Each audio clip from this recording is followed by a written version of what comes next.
제가 여러분 잘 보고 있습니까? 제가 여러분 쳐다보는 것 같아요. 우리 김 목사님이 어제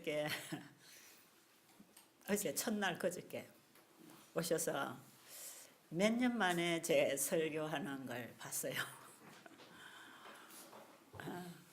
근데 제가 설교 강연을 하고 나가니까 제 손을 꽉 붙잡으시더니 아이고 집사님 눈 좀 뜨고 하세요. 고개 좀 숙이지 마세요. 아주 그냥 안타까워서 제가 나가니까 막 손을 흔들면서 눈 뜨고 하라 그래. 내가 눈 감았나요?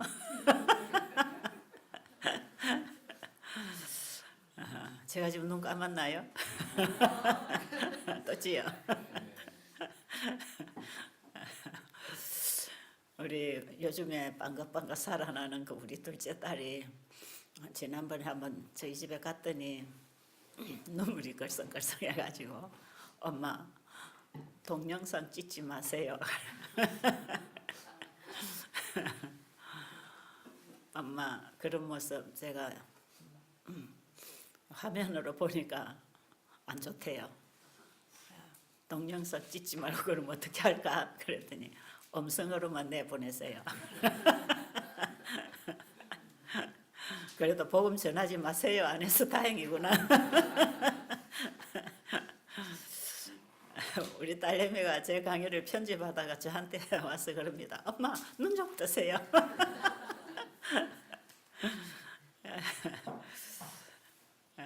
그리 좀 위를 보세요.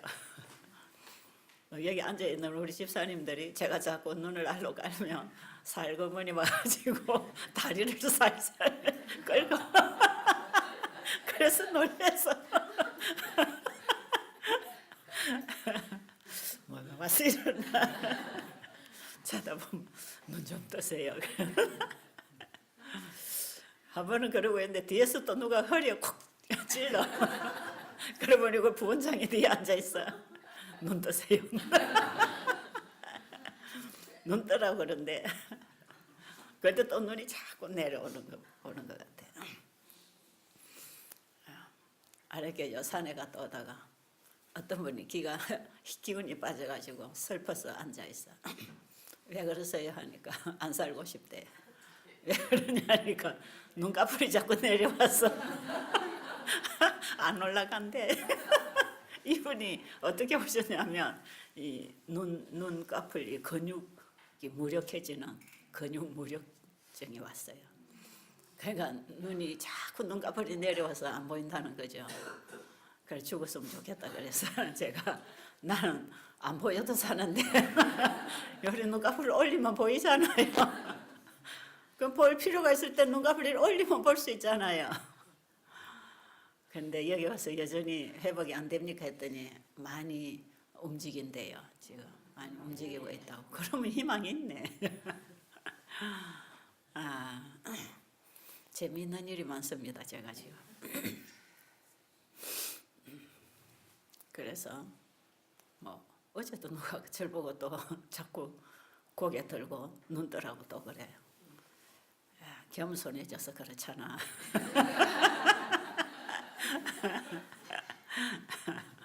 고개 숙이고 눈 감고 알로 쳐다보니까 겸손한 것 같잖아.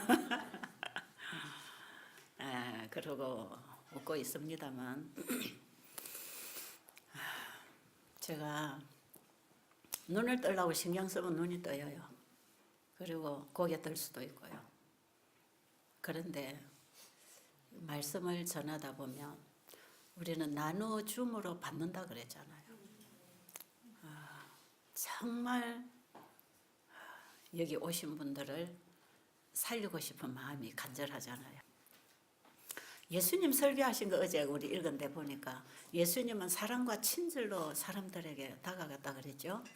그 친절이요, 복음을 잘 설명하도록 이해하도록 가르쳐 주신 친절이에요.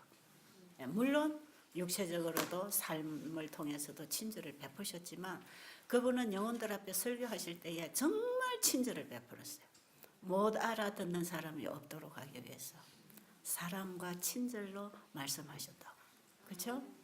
우리가 지금 설교법 읽고 있잖아요. 어제 읽었죠? 오늘 제가 그 부분 할 거거든요. 그런데 이 말씀이 제가 뭐 많이 알아서 전하는 게 아니고 조금 알고 맛본 거, 경험한 거, 그걸 토대로 사람들에게 경험을 시켜드리고 싶지요. 이게 이런 겁니다. 하나님께서 이렇게 먹으라고 했다만 가르치는 게 아니고 이렇게 먹었을 때 우리에게 어떻게 유익이 와서 건강이 회복이 되는가, 이것까지 가르쳐 줘야 되잖아요. 하나님 먹으라 하셔서 창세기 1장 29절 펴고 성경 읽어줘도 사람 안 듣습니다. 하나님 말씀은 말씀이고 내 식탁은 전혀 다르거든요. 근데 이렇게 왜 먹으라고 했는지, 이렇게 먹을 때에 어떻게 우리 피가 바뀌고 체질이 바뀌고 면역력이 일어나고 자연 치유력이 일어나는지, 그걸 하나하나 가르쳐 줘야 이해가 돼야 해보려고 하지 않겠어요? 이제 하나의 예를 들면 그렇다 이 말이죠. 그래서 이 말씀을 사람들이 정말 알아들어야지, 못 알아듣는 말 맨날 잘해봐야 유창한 설교, 나는 유창하겠지만 듣는 사람은 뭐가 안 잡힌다면 그건 정말 친절하게 다가가는 게 아니겠죠. 이제 말씀을 이래 가르치려고 보면요, 정말 애정이 가잖아요.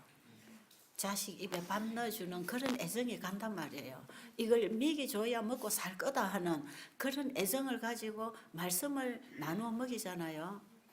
그럼 제가 뭐 아는 게 별로 있나요? 조금 아는 거 가지고 나누어 주려고 보면 그때부터 자꾸 깨달음이 온단 말이에요. 그게 예수님 손에서 떡을 떼서 나눠주니까 자꾸 떡이 나왔잖아요. 이 오병이어의 기적은 우리에게 복음의 말씀을 떼줌으로 증가한다는 걸 가르쳐주기 위해서 그걸 하셨거든요. 바로 그 얘기를 하는 거거든요. 그런데 실제로 그래요. 그냥 성경이 성경에만 있는 게 아닙니다. 이게 정말 생명의 떡을 이웃에게 나누어 주려고 정말 사랑과 친절로 다가갈 때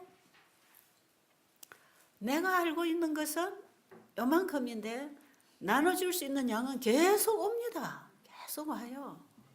그래서요, 하루 종일 줘도 자꾸 줄 게 있습니다. 시간 가는 줄 모르고 주다가 끝나는 게 강의 시간. 그런데 그 시간에 말씀을 받으면서 나누잖아요. 그러면 이 오는 그 말씀이 내 안에서 깨달아져서 이해가 돼야 말이 나갈 거 아닙니까? 그렇죠? 그럼 이 깨달아지는 여기에 제가 집중을 하다가 보면 자꾸 눈이 감겨요. 실제로 그래요. 여러분 자꾸 쳐다보면 그게 잘 안 되는데 아무것도 내 눈에 안 보여야 돼. 이게 한 곳에 집중을 해서 여기에다 이게 머리를 고정을 하고 있기 때문에 눈이 감기는지 뭐 열리는지 별 신경을 못 쓰게 돼 있어서 그래요. 우리 딸이 보고 진지하게 기별 전할 때 보면은 딱 눈을 감고 있대. 근데 밖에 사람이 볼 때에 얼마나 답답하겠나 그런 얘기 하지요. 잘라낼라 해도 이거는 너무 진지해서 잘라낼 수가 없어서 그냥 올렸습니다. 이래. 근데 실제로 제 경험이 그렇습니다. 실제로 제가 뭘 알아서 이래 하는 게 아니에요. 저는 100% 하나님 은혜로 합니다. 제가 누군지 여러분 잘 아시잖아요. 아는 분들은. 제가 아는 거 별로 없어요. 그리고 제가 뭐 그렇게 뭐 말을 잘하는 사람도 아니고요. 정말 이 도구는 정말 제가 언제 한번 얘기했지만 찌그러진 더러운 개밥그릇에 불과한 그릇인데 너무나 소중한 보화를 담아주셔서 너무 황송하고 이 보화를 어떻게 하면은 훼손시키지 않고 빛을 가리지 않고 전해줄 수 있을까? 그게 제 가슴에 뜨거운 심정이에요. 그런데 그래도 제가 조금 배웠잖아요. 이걸 어디서 다 배웠는가? 저는 솔직히 많이 읽어서 배우지 못했어요. 성경과 예언의 신도 그렇게 많이 읽지 않았습니다. 그렇게 많이 읽을 시간조차 없었어요. 이제 최근에 와서 제가 전체를 지금 통달을 하면서 이제 드럼으로 계속 대쟁투 총서를 쭉 처음부터 이제 이렇게 짚어서 정리를 하고 있지만 이걸 전체를 읽을 시간도 없었어요. 제가 이렇게 날마다 봉사하고 쫓아다니면서 언제 했겠어요. 그런데 조금 깨닫고 순종한 그 경험 때문에 수많은 곳으로 제가 불려다니는 것입니다. 그리고 수많은 강의를 해나가는 것이에요. 그때에 하나님께서 설 때 주십니다. 설 때 주십니다. 필요한 그때 주겠다는 것입니다. 네가 그 말을 해야 될 때 그 말을 주겠다는 것입니다. 그러니까 설교할 걸 미리 연습하는 게 아니고 머리에 외우는 게 아니고 필요할 그때 주신다는 것입니다. 일용할 양식을 구한다는 의미, 그 능력이 필요한 그때에 우리에게 허락되었다는 것. 우리가 미리 받아서 소비해버리거나 흘려보내지 않도록 필요할 때 주려고 언제든지 기다리고 계신다. 그리고 네가 쓰려고 할 때 언제든지 담아준다. 이런 거죠. 그래서 제가 깊은 진리를 깨닫고 복음이 현대기별이 정리되는 것은요. 전하면서 정리되고요. 전하면서 빛이 밝아지고요. 그때에 받습니다. 나누어 줌으로 받는 법칙은 하나님이 세우신 생명의 법칙입니다. 그렇죠? 모든 게 그렇습니다. 물질도 그렇고 지혜도 지식도 우리의 힘도 나눠줌으로 증가하잖아요. 우리의 두뇌도 끊임없이 써야 개발됩니다. 과학자들이 끊임없이 그 분야의 연구에 들어가서 학구력을 최대로 개발시킬 때 최고의 학문을 터득할 수 있는 거거든요. 내 과학 중에 과학은 하나님의 말씀이고 그 말씀에서 나온 창조물 아닙니까? 그 말씀에서 나온 우리의 경험들 아닙니까? 여기에 최고의 과학이 있다는 것입니다. 그런데 이렇게 하기 위해서는요, 이 몸을 잘 다스려야 됩니다. 몸을 잘 다스려야 돼요. 참 저는 이걸 받기 위해서요, 굉장히 이 건강 상태가 중요하거든요. 예, 어떤 때는요, 과식이 돼서 위가 조금 부담스럽게 소화를 시켜야 될 때 뇌가 활동이 잘 안 됩니다. 그럴 때 설교하면 어제 아래 제가 얘기했듯이 죽 써는 얘기하죠. 영감이 잘 안 옵니다. 그리고 배가 너무 고파도 에너지가 부족해도 영이 활동이 잘 안 돼요.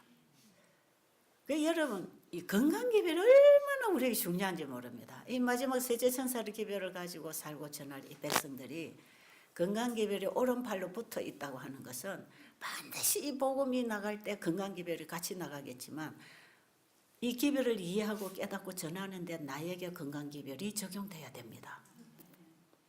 뗄 수 없는 관계입니다. 이거는.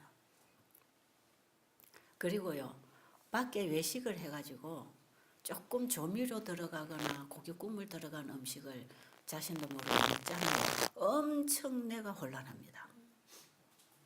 그래서 제가 어디 밖에 집회를 나가면 저녁에 강의를 할 건데 저녁은 물론이지만 점심까지도 외식을 안 해야 됩니다. 그리고 저녁을 실컷 외식을 하고 저녁 강의 서면요. 그야말로 유괴 소리만 합니다. 왜냐 그 시간에 오는 따끈따끈한 새로운 양식은 못 줍니다. 옛 것과 새 것을 나누라 할 때 우리는 항상 복음을 따끈따끈한 새 것을 금방 꺼낸 걸 갖다 먹여야 되잖아요. 예, 저도 이제 많은 집회에 다녀보지만 어떤 때는요. 설교를 어느 목사님들의 설교를 듣고 있으면 수년 수십 년 묵어있는 식은 밥 덩어리를 냉장고 안에 넣어놨다가 손님 오면 꺼내놓는 것처럼 그런 밥을 먹이는 그런 자리에도 제가 앉아있어 봤어요. 참 힘들어요. 듣기가. 금방 한 밥을 따끈따끈하게 기름이 모락모락 나는 밥을 손님 앞에 갖다 차려야 되잖아요. 그래야 반찬이 좀 시원찮아도 밥이 맛있지요. 고소하고 향기롭고. 먹다가 남아가지고 냉장고에 집어넣어놨다가 오래오래 시간이 간 이후에 또 꺼내갖고 손님 오면 내놓을 수 없잖아요. 심지어 우리가 손님 대접에 음식상을 차려도 그렇게 해야 따끈하게 차려드려야 되는데 죽어가는 영혼들 앞에 생명의 음식을 내놓을 때 따끈따끈하게 내놓으라는 것입니다. 이것이 옛것과 새것을 나눠주라는 겁니다. 이번에 여러분 읽은 주제 속에. 항상 우리는 옛것도 가지고 있지만 새것도 내놓으라는 거 아닙니까? 손님 오면 따끈따끈하게. 그 따끈따끈한 새 음식, 그것이 그때 오는 빛입니다. 내가 먹고 너무 좋아서 깨달아서 힘이 나서 주는 것이죠. 그죠? 내가 받고 나가는 것이죠. 이렇게 할 때에 우리의 이 건강 상태가 얼마나 중요한지 몰라. 험없는 재물을 하나님이 받으신다는 의미가요. 이 우리의 건강 문제가 참 중요합니다. 그래서요, 제가 밖에 외식을 하고 딱 다녔어죠. 절대로 혼란합니다. 그 시간에 영감 잘 안 옵니다. 그만 묵은 음식 냉장고에서 꺼내다가 어쩔 수 없이 내주는 식의 설교를 할 수밖에 없는. 그래서 제가 한번 우리 조집사하고 저 어디 이천에 집회를 하는 중에 거기 교회 어떤 장로님이 참 저를 개인적으로 그분이 좋아하셔요. 아주 가니까 반가워하시고 뭐 어떻게 해야 될지 막 아주 좋아하셔요. 그 이제 저를 식사 대접을 하고 싶은 거죠. 식사 대접을 하고 싶었어요. 그 이천 주변에 이리 가면은 그 이천 쌀 맛있잖아요. 임금님 표 사는 거 맛있는 쌀이죠. 그 쌀밥을 가마솥에 해가지고 그 뭐 조미료 안 쓴다, 뭐 자연식으로 한다는 이런 유명한 식당을 하나 찾아가지고 자기가 그 전날 가서 다 먹어보고 아, 이 정도면 대접해도 되겠다. 이래가지고 저를 데리고 갔답니다. 아, 그러고는 저를 데려가는데 참 제가 안 따라갈 수 없잖아요. 오늘 저녁에 지금 이어지고 있는데 집회가 계속 이어지고 있는데 점심 외식을 시키겠다는 거죠. 저는 외식을 안 한다 하거든요. 나가면. 아, 그러니 그 사랑에 못 이겨서 갔어요. 목사님하고 몇 분이. 가서 진짜 먹으니까 참 그 이천 쌀밥이 맛있어요. 가마솥에. 그리고 반찬도 최대한 자연식이라고 조미료 안 쓴다고 뭐 해놨어요. 그런데 그 조미료가 자기들이 말하는 조미료하고 제가 안 먹는 조미료하고 질이 좀 또 다른 조미료가 있는 것 같아. 일본 갔더니 조미료 맛은 분명히 나는데 조미료 안 썼다 그러대. 소금이 문제더라고, 소금이. 어쨌든 그 음식을 먹고 왔는데요. 얼마나 혼란스러운지 몰라. 그러니까 저녁에 그날 중요한 불의한 청지기 비유. 우리의 재물을 어떻게 사용해야 되는가 하는 예민한 부분 아닙니까? 그죠? 이 설교를 하는데 아, 이거는 육으로 나가면 큰일 나거든요. 내 재산 꺼내라 하는 소린가 이렇게 듣는단 말이에요. 교회가.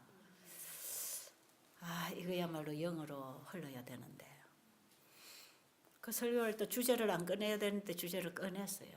설교를 하는데 이거 딱 육으로 나가니까 사람들이 얼마나 부담을 받겠습니까? 아, 내 재산을 어떻게 하나님 사업에 다 바쳐야 되나? 이런 식으로 얼마나 부담을 받겠어요.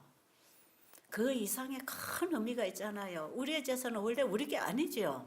그걸 인정하도록 복음을 전해줘야 되는데 그래서 스스로 내 것이 아니라고 정말 주님을 위하여 사용하도록 마음에서 큰 은혜와 변화와 헌신이 일어나도록 복음이 들어가야 되는데 자꾸 육으로 문자로 한단 말이에요.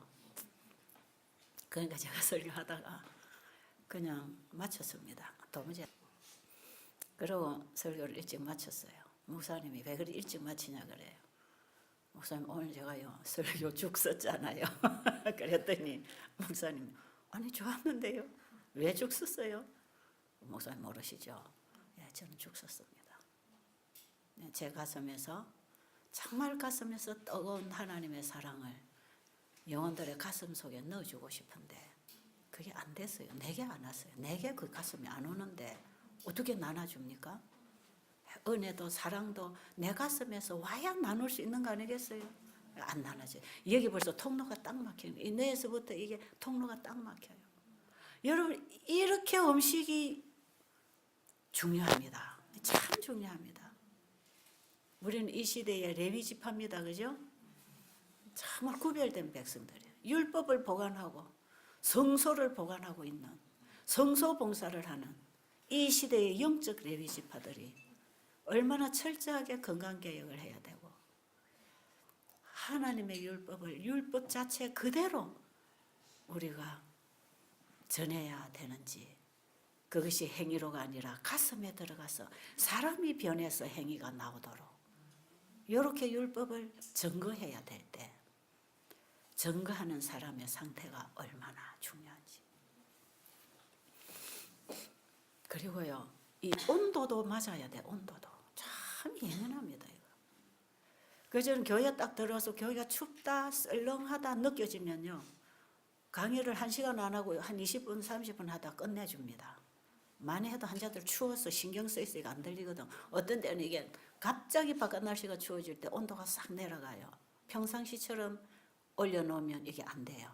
교회 안에 들어오면 어쩌다가 사람들이 들어오다가 문을 열어놓고 들어오고는 안 닫고 들어오면 안이 쌀렁해지잖아요. 교회 안에 들어오면 추워요. 저도 춥고 앉아있는 분들도 환자들이 얼마나 춥겠어요. 그럼 제가 그 서서 설교 안 해요. 나도 힘들지만 듣는 사람도 힘듭니다. 왜? 추운데 신경이 쓰이니까. 네.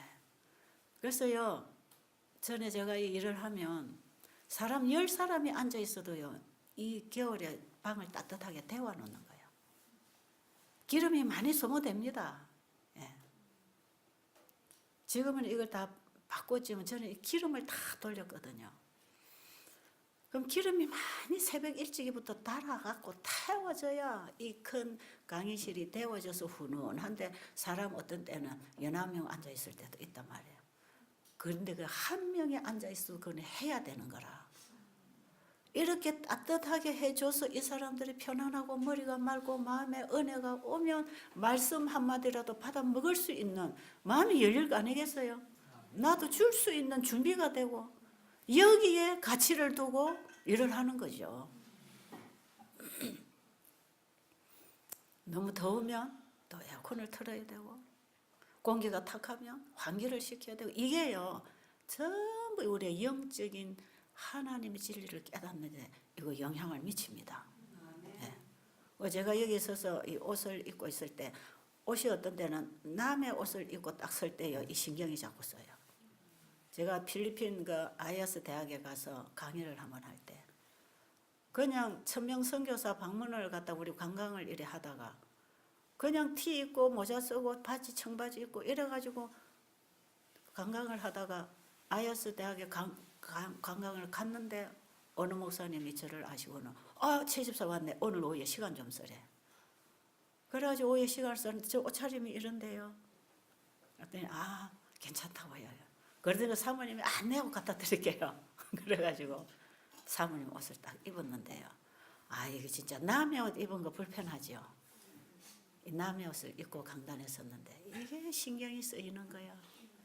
차라리 그만 티 입고 섰으면 그게 편안할 걸. 그만큼 이게 의복도 중요하다는 거. 예. 밥 먹는 방법, 옷 입는 방법, 사는 방법, 잠자는 방법. 이걸 가르치라 그랬잖아요. 건강기별이 그런 거 가르치는 거잖아요. 이런 것들이 우리의 영적 활동에 얼마나 영향을 미치는가. 그리고 우리의 옷차림이 어떠하냐에 따라서 마음가짐이 어떠하고 마음가짐이 어떠하냐에 따라서 영적 교감이 어떠하느냐가 결정됩니다. 이거 우리 설교자의 자세가 설교자의 자기관리가 이렇게 중요하단 말이에요. 그런데 어제 오전 시간에 제가 강의를 하기는 했어요. 그런데 어제 제가 추워가지고 아침에 좀 더운 옷을 입고 섰거든요. 여러분 기억하시는지 몰라. 그런데 몸이 좀 덥게 느껴져. 답답하게 느껴지죠. 이 답답하게 몸이 느껴지는데 딱 단상에 섰는데 이 옷을 갈아입고 오면 좋겠는 기분이라. 그런데 나갈 수 없잖아요. 교회 오니까 이미 데워져 가지고 지금 떳떳한 데다 내 옷도 춥다고 생각하고 입고 오니까 이게 몸이 더움을 느끼죠. 그러니까 이게요, 또 영감이 오는 이 뇌 활동이요, 장애를 받아요.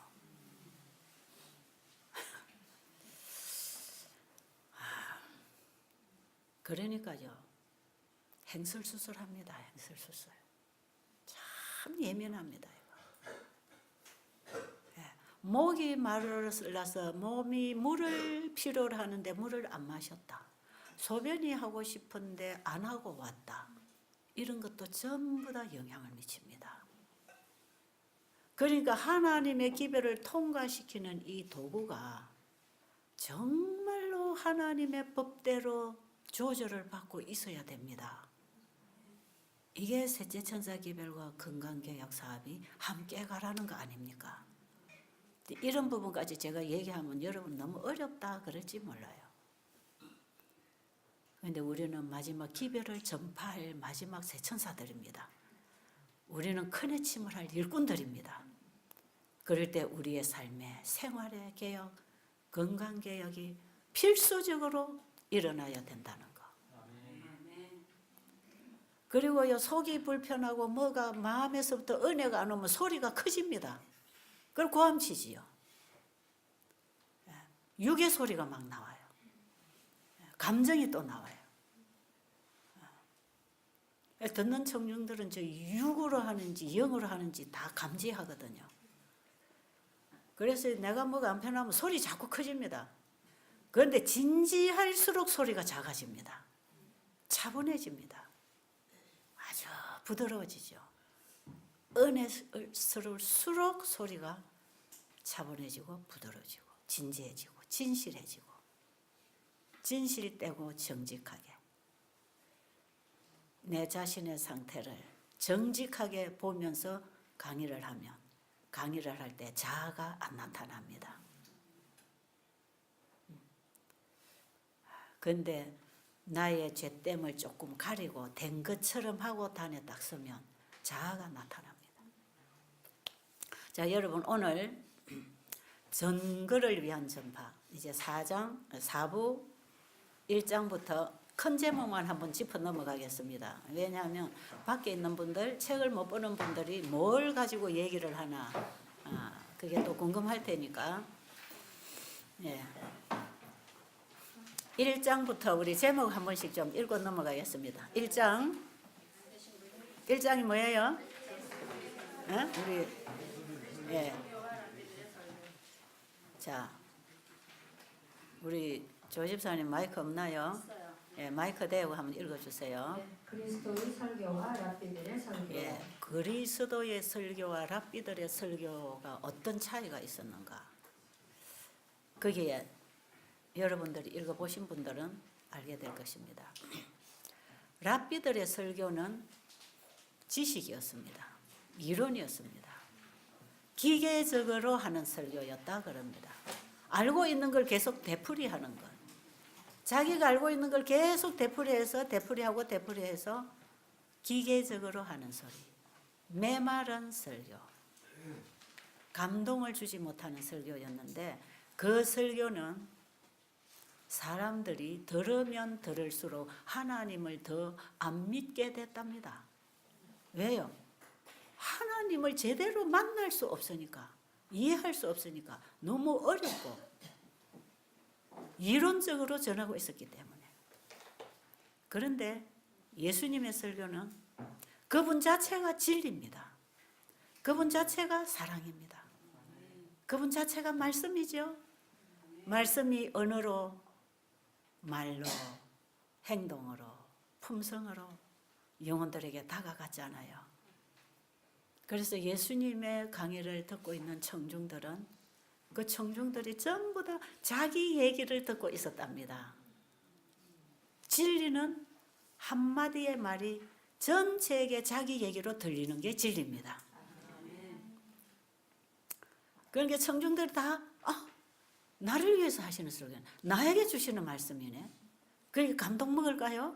깨달을까요? 회개가 일어날까요? 전부 자기들의 죄를 해결시키고 자기들을 일으켜주는 사랑의 복음이 왔기 때문에 청중들은 거기서 생명을 얻고 그 생명의 물결이 흘러서 생명에서 생명으로 흐르는 강이 되었다 그랬어요. 청중들의 분위기가. 예수님의 설교는 흐르는 물처럼 나왔다고 하지만요, 은혜의 물입니다.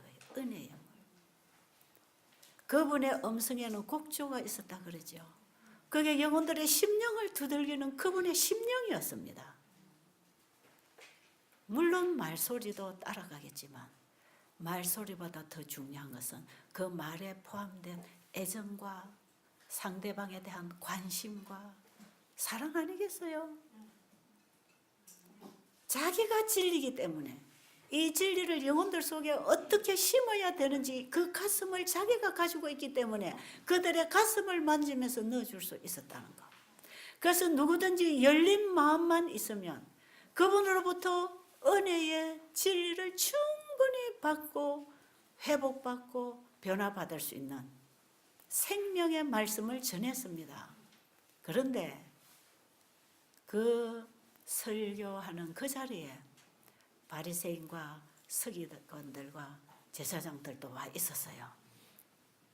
그런데 이들은 어떤 마음으로 와 있었지요? 어떤 마음으로? 저 사람에게 좀 너무 인기가 쏠리고 있어. 저 별 볼 일 없는 랍비 학교도 나오지 않고 저 별로 무식하고 배우지도 않고 가진 것도 없는 저 젊은이에게 청중들이 계속 쏠리는 거야. 그분만 자꾸 찾아다니고 그분에게 듣기를 원하고 그분이 있는 곳이면 사람들이 몰리기 시작하고 거기서 병이 낫기 시작하고 그러니까 이 랍비들이 바리새인들이 자기들이 성경을 잘 알고 잘 지켜가지고 잘 전하는데 백성들은 회개 안 하고 들으려고 하지 아니하고 무관심하고 볼품없는 저 청년이 나와서 하는 데는 사람들이 몰린단 말이에요. 시기질투가 일어나는 거죠. 시기질투. 어떻게 해서 저분에 대한 관심을 떨어뜨리고 저분을 일을 못하도록 만들까? 책 잡기 위해서 예수님 입에서 나오는 복음을 받아들이기 위해서 그 자리에 앉아 있었다면 분명히 빛이 들어갑니다. 그런데 예수님의 입에서 나오는 진리에는 관심이 없어. 내가 가진 것이 너무나 많고 너무나 잘 알고 너무나 잘하고 있기 때문에 더 배우려고 하는 가난한 심령이 없었거든요. 여러분 하나님의 말씀을 지식으로 가지고 있으면 바로 그런 실수를 하게 됩니다. 지식으로 가지고 있으면 자기 머리에 들어있고 자기가 알고 있고 입으로 하는 말들이 너무 똑똑하고 바로 하고 있기 때문에 공부하지 않습니다. 나는 할 수 있다고 생각하지요. 그런데 이 말씀을 먹고 그 말씀이 내 안에 품성이 되고 사상이 되어서 순종이라는 열매를 맺으려고 하는 사람들은요, 말씀을 알아도 배고프고 먹어도 배고프고 그래서 누구를 통해서든지 하나 더 얻어서 먹으려고 마음을 열고 있는 사람들이에요. 이 바리새인들은 그런 게 아니었습니다. 예수님의 말씀에 가슴을 열지 않았죠. 가난한 심령이 없었어요. 왜? 자기 것이 꽉 차 있었기 때문에 관심이 없었어요. 그리고 예수님 설교 자리에 왜 가서 앉아 있습니까? 저 사람 뭘 하나 보자. 뭘 또 실수를 하고 모세의 법에 위반되게 뭘 가르치고 있는가? 이 사람의 안식일을 어떻게 지키라고 하는가? 이 사람이 간음한 죄인을 어떻게 취급하는가? 모세의 법하고는 저 사람은 전혀 다르게 하고 있는 걸 책 잡아가지고 모세의 법으로 쳐버리려고. 그런 신경을 쓰면서 그런 마음으로 참여할 때 그들에게는 아무런 유익이 되지 않았습니다. 그 중에서도 니고데모라고 하는 종이 마음을 열고 관심을 가지고 결국은 예수님의 설교에 참여하다가 그분이 나중에 예수님 진짜 영접하는 경험했습니다. 그죠? 유명하게 예수님께서 이 땅에 오셔서 니고데모 한 사람을 앉혀놓고 온 세상에 전해야 할 영원한 복음을 전했다고 하는 것입니다. 어떤 청중에게도 그렇게 적나라하게 구원의 도를 설교한 적이 없다는 것입니다. 바리새인 한 사람, 교회 지도자 한 사람이 바로 깨달을 때 복음이 얼마나 영향력 있게 전파될 것을 아셨기 때문에 예수님은 한 청중 앞에 온 세상에 전할 복음을 가르치고 있었다 이 말이에요. 그런 사랑이 우리 한 사람 한 사람에 대한 애정입니다.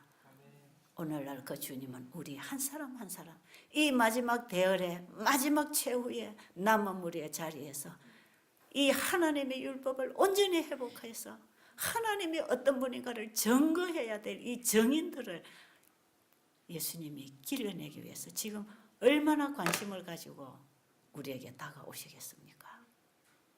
예수님 그런 마음으로 니고데모를 만나셨어요. 예수님의 설교와 바리새인들의 설교는 마음에서부터 다릅니다. 마음의 관심이 다르죠.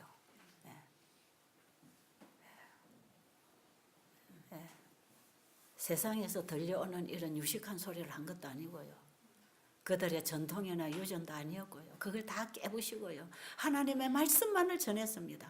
예수님. 복음을 가진 자들은 말씀을 전하는 것입니다. 말씀을. 하나님의 말씀이 살았고 생명력이 있고 창조력이 있다는 것을 증거하는 것입니다. 그래서 이론적으로 전하는 게 아니라 그 말씀이 이루어진 증거를 가지고 정인이 되어서 나가서 외치는 게 정인이니까요. 우리가 성경 공부를 많이 해서 전하는 것, 그 이상 우리는 그 말씀을 먹고 살아서 삶을 통해 증명을 해야 됩니다. 마지막 기별자들은 증인입니다. 증인. 예, 이 말씀은 이런 겁니다. 이 말씀을 했더니 이렇게 됐습니다. 창세기 1장 29절의 말씀을 먹었더니 환자가 이렇게 치료가 됐습니다. 그렇죠? 증거하라, 증거. 내가 먹어보고 내가 해보니까 이렇고 하지 않으니까 이렇고 내가 이렇게 됐습니다. 하나님 말씀을 내가 받아 먹었더니 이런 변화가 왔고 이렇게 되었습니다. 말씀과 삶이, 말씀과 경험이 일치가 된 그걸 가지고 가서 말씀을 증거하라 이 말이에요. 그게 증인입니다. 나도 모르는 진리를 어떻게 전할 것입니까? 그게 예수님의 설교였지요. 그 다음에 설교를 할 때 우리가 어떻게 주의해야 되는가? 그 다음부터 한번 쭉쭉 읽고 지나갑니다. 그냥. 2장 설교자의 옷차림. 고함치듯 설교하지 설교자의 옷차림이 중요하답니다. 설교자가 어떤 옷을 입었느냐 청중들이 거기에도 감화를 받는다는 거지요. 그래서 단정하고 말쑥하고 깔끔하고 너무 유행도 타지 말고 너무 뒤져서 이질감도 주지 말고 단정하고 깔끔하게 동정심이 청중들에게서 동정심이 가도록 옷을 입지 말고 아이고 나 지금 목사님 옷이 다 낡았네 내가 옷 하나 사드려야 되겠다 이런 식으로 동정심을 얻지 말란 말이에요. 목사님이 하나님의 종인데 청중들의 동정심을 얻을 필요가 없습니다. 하나님이 입히실 거 아니겠습니까? 우리가 그런 마음으로 항상 하나님의 종은 하늘의 걸 받아서 나누는 통로이기 때문에 우리는 부요해야 되고 충만해야 되고 아름다워야 하고 거룩해야 되고 사람들에게 호기심을 줘야 되고 복음이 아름다운 것만큼 아름다움으로 가지고 나가라. 그래서 우리 성도들의 삶도 설교가 돼야 됩니다. 농사를 하나 지어도 그게 설교가 돼야 되고 우리가 하는 사업이 설교가 돼야 되고 그 일을 통하여 복음의 아름다움이 전달이 될 수 있도록 그렇게 설교하라. 설교는 입으로만 하는 거 아니죠. 삶으로 하는 거.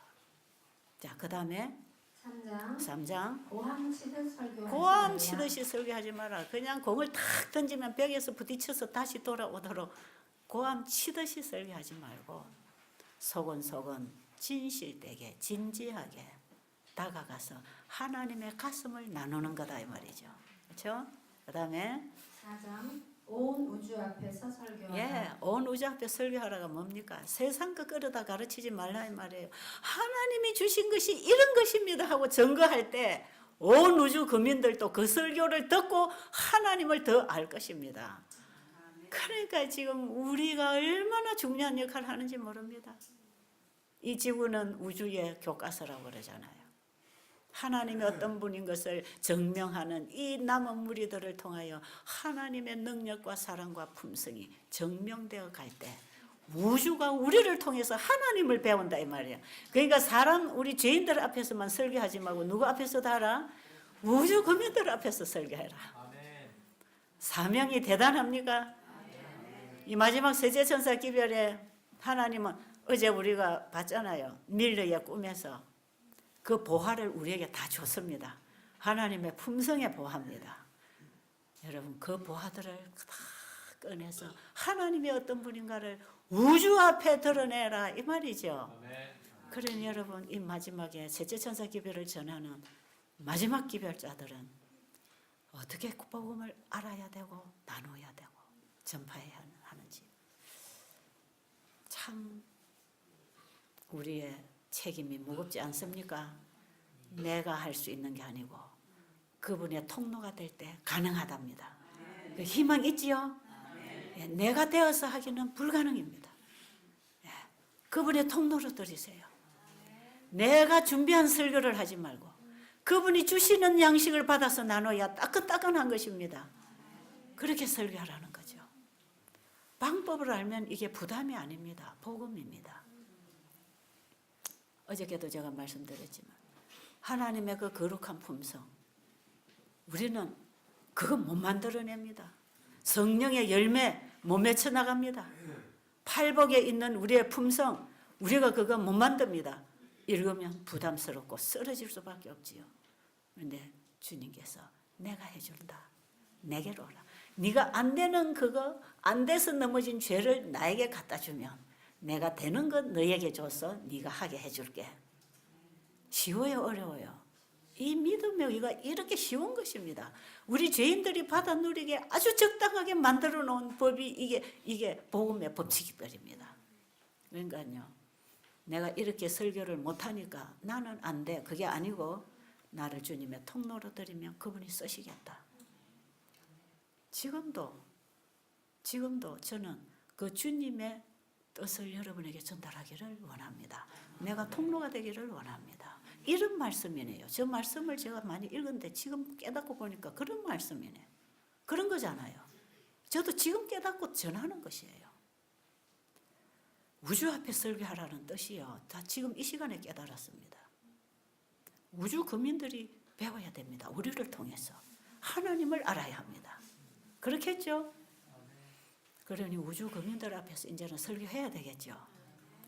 이런 설교는 정인입니다. 정인. 왜요? 하늘에서부터 하나님의 율법을 놓고 전쟁이 일어나서 오해가 생겼잖아요. 우주 국민들도 긴가민가하고 있거든요. 그런데 이 말씀은 틀림없이 이런 거야.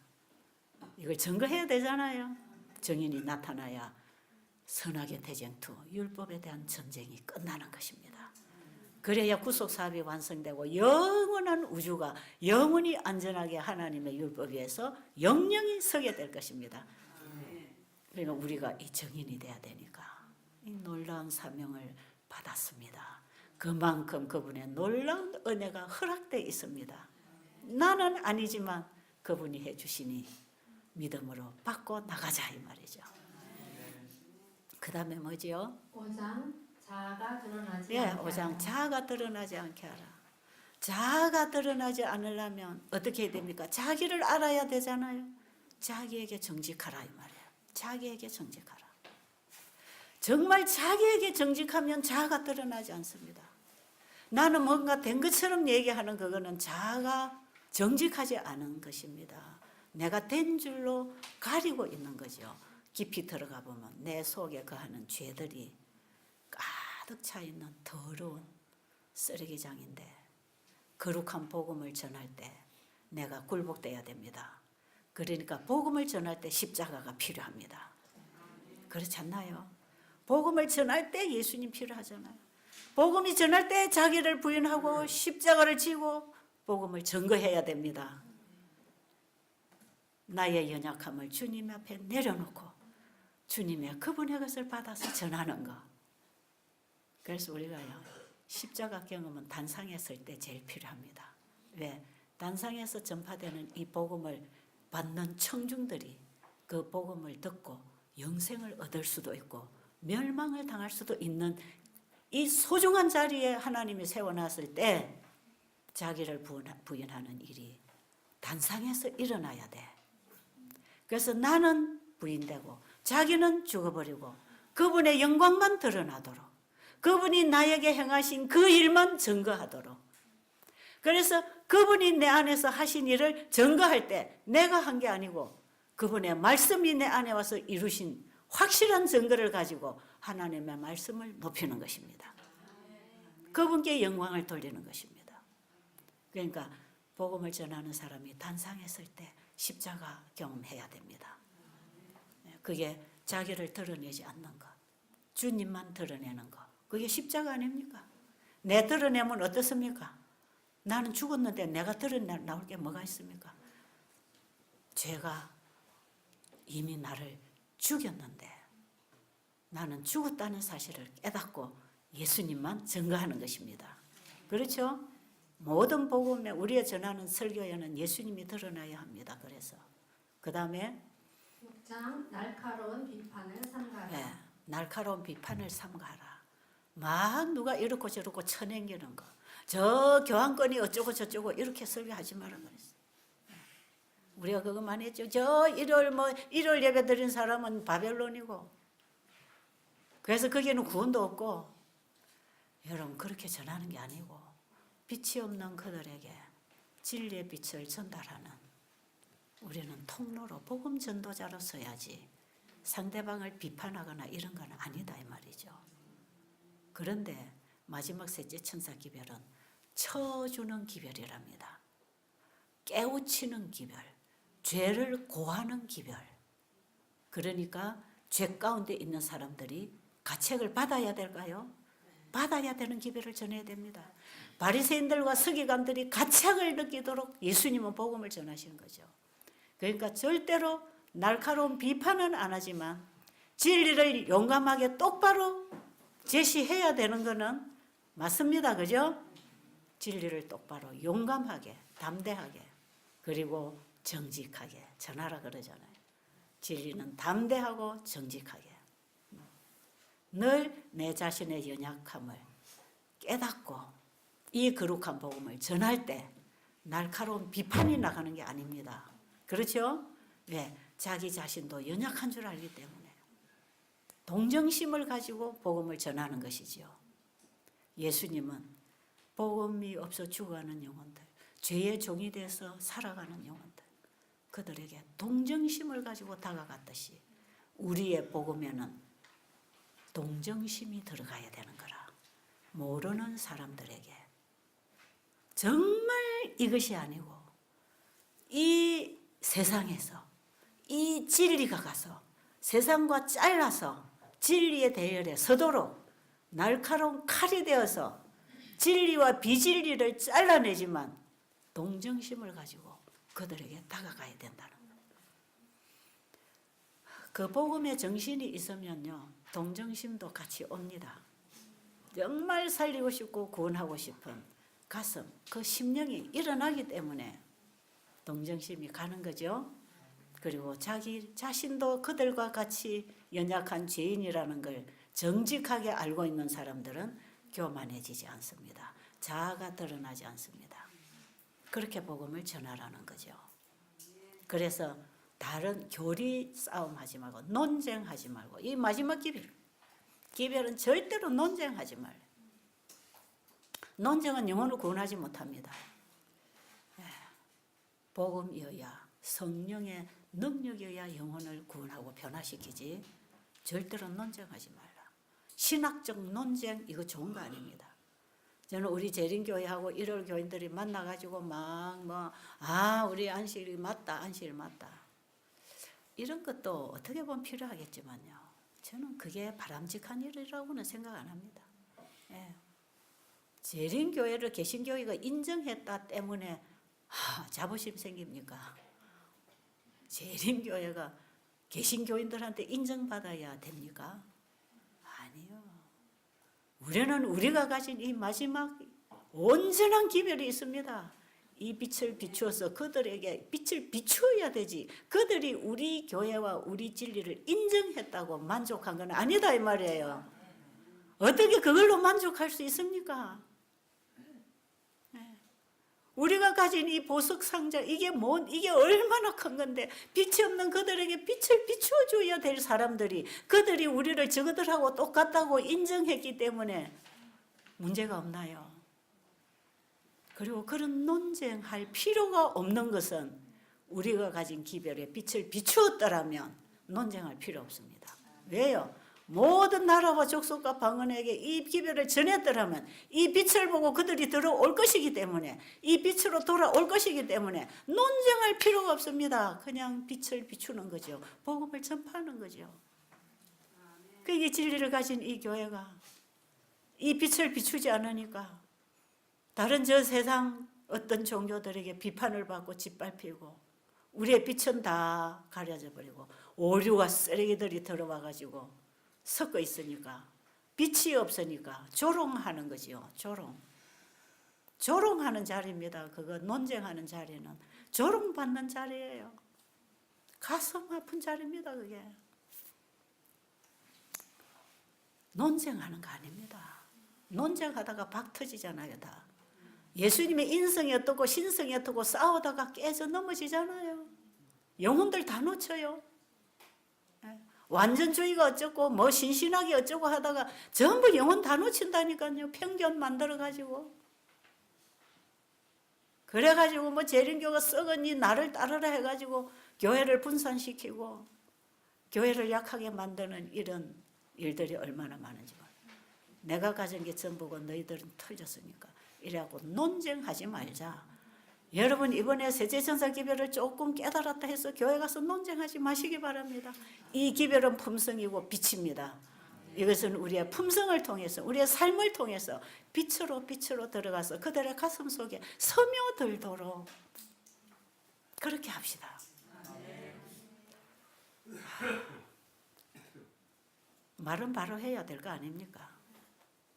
그렇게 해야 됩니다. 절대로 가서 논쟁하지 마세요. 개신교인들하고 안식일 문제로 논쟁하지 마세요. 안식일이 뭔지 똑바로 그들이 보면 바꿉니다. 스스로 바꿉니다. 빛을 봐야 됩니다. 그 다음에 또 뭐지요? 가장 매력적인 방법으로 전하라. 네, 복음은 아름다운 가장 매력적인 방법으로 전거돼야 합니다. 복음이 이질감을 느끼게 하면 안 됩니다. 네, 복음이 사람들이 나는 저런 거는 싫어. 저 예수쟁이 싫어서 나 교회 안 가. 이렇게 전하지 말고 아름답게 멋있게 복음의 아름다움이 우리의 삶과 말을 통해서 아름다움으로 전달되도록 우리가 차려 먹는 밥상 하나가 이방인들에게 정말 맛있고 깔끔하고 건강적이고 위생적인 음식이 되도록 이방인들이 와서 우리의 밥상을 보고 저렇게 먹으니까 담백하고 속이 편하고 몸이 회복되고 너무 좋네. 우리의 밥상 하나도 아름답게 전달돼야 됩니다. 이질감 느끼게 하지 말고 옛날에 제가 시골 생활해서 건강개혁 했다는 사람들 집에 가보면 이질감 느끼거든. 그 시골에 마당인지 쓰레기장인지 모르게 해놓고 집은 그냥 허름하게 해놓고 밥이라고 갖다 주는데 시커먼 햄미밥에다가 김치 가득히 시래기국 끓여다 주면 요거 먹고 살라 이게 천국 가는 신앙이라면 나는 이거 싫다. 전 그래가지고요 연애신도 안 읽었다니까 그런 사람들 때문에 진짜로 시골 생활 저는 머리 흔들었어요. 근데 지금 제가 시골에 와 있죠. 그런 게 아니에요. 그렇게 전하는 우리 건강기별은요 온 세상에 빛으로 나갈 메시지입니다. 이 지금 건강개혁 기별이요. 우리 교육 기별도 그렇고요. 우리 안식일 기별도 그렇고요. 우리가 가지고 있는 이 세제천사의 믿음의 의의 기별이요. 모든 종교를 통틀어서요. 하나로 예수님께로 데리고 올 수 있는 기별입니다. 그런데 우리는 이걸 가지고 숨겨놓고 꺼낼 거는 내 자아만 꺼내고 내 모습만 꺼내니까 복음이 나갈 수가 있나요? 이거 시간이 없어 마쳐야 되겠네. 그 다음에 뭐지요? 8장 짧게 하라. 짧게 설교는 하라. 짧게 하라. 마치겠습니다. 그 다음에 9장 말씀만을 전파하라. 설교를 짧게 하라는 의미가 뭐냐면요. 시간적으로 짧게도 있지만 북대기를 섞지 말고 이 말입니다. 보면 그죠? 여러 가지 북대기를 섞지 말고 알고만 싹 전하라 이 말이에요. 요약을 해가지고 핵심만 딱 전해야지 온갖 북대기를 섞어가지고 찾아먹지도 못하게 설교를 그리 하지 말라. 여기에 짧게 하라에 그런 내용이 포함되어 있습니다. 그런데 시간도 너무 길게 하면 안 된다는 거죠. 시간이 지나서 지금 배가 고픈데 자꾸 설교하고 있으면 들어오겠습니까? 안 들어오지요. 우리가 입력될 수 있는 건 40분이랍니다. 근데 지금 제가 1시간 다 돼가니까 마쳐야 되겠어요. 나머지는 여러분이 읽고 거기에 옛것과 새것을 나눠주라는 제가 얘기 조금 했으니까 읽으시면서 이해를 하시고 마치도록 하겠습니다.